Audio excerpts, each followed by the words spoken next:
بسم اللہ الرحمن الرحیم۔ السلام علیکم ورحمۃ اللہ۔ 6 کلاس ہم نے حصہ بے عبادات میں سے ہمارا جو فرسٹ چیپٹر ہے اذان کی فضیلت و اہمیت، اس کا لیکچر نمبر 1 ہم نے یہاں سے لے کر یہاں تک لیا تھا، اور اسی طرح ہم نے لیکچر نمبر 2 میں جو پیج نمبر 12 ہے ہم نے وہ پڑھا تھا، یہاں سے لے کر یہاں تک ہم نے سیکنڈ لیکچر لیا تھا۔ اب ہم جو ہمارا سیکنڈ ٹاپک ہے اذان کے فضائل، اس کو ہم ڈسکس کریں گے۔ آج ہمارے پاس پیج نمبر کیا ہے؟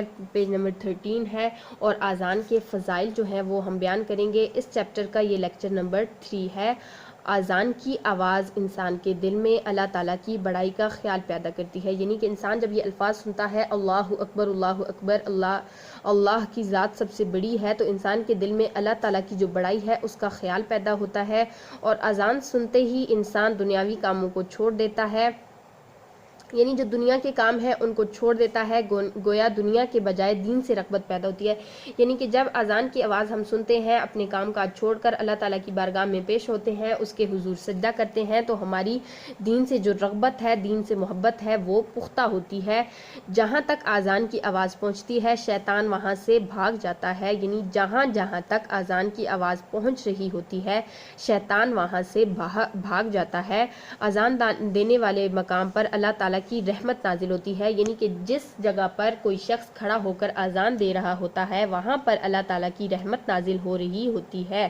اذان انسان میں وقت کی پابندی کا خیال پیدا کرتی ہے۔ وہ کیسے؟ کہ جب انسان 5 وقت کی نماز کی پابندی کرتا ہے تو اسے وقت کا خیال ہوتا ہے کہ اس وقت یہ نماز ادا کرنی ہے، اس وقت یہ نماز ادا کرنی، اس طرح وقت کی پابندی کا جو خیال ہے وہ بھی اذان کی وجہ سے پیدا ہوتا ہے۔ اذان مسلمانوں میں اتحاد و اتفاق کی دعوت ہے، یعنی کہ جب بہت سے مسلمان اذان کی آواز پر مسجد میں اکٹھے ہوتے ہیں، اکٹھی باجماعت نماز کی ادائیگی ہوتی ہے، تو ان میں اتحاد و اتفاق جیسی جو صفات ہیں وہ بھی پیدا ہوتی ہیں۔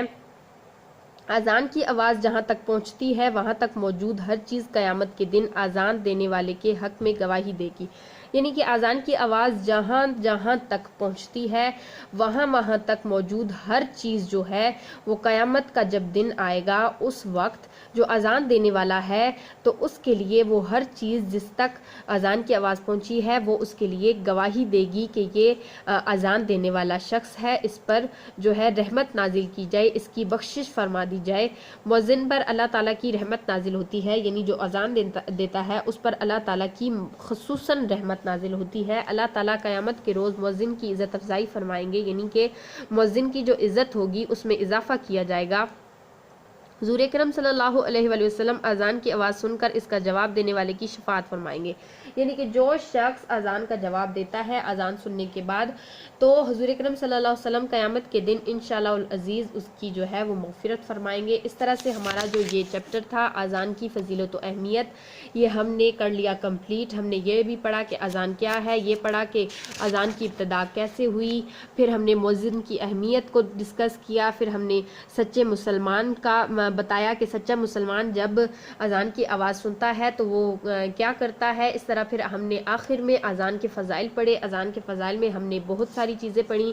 اس طرح سے ہمارا یہ جو سیکنڈ چیپٹر ہے اذان کی فضیلت و اہمیت یہ ہوا کمپلیٹ۔ ہم اب لیکچر نمبر 4 میں مشق جو اپنی ایکسرسائز ہے اس کو انشاءاللہ حل کریں گے۔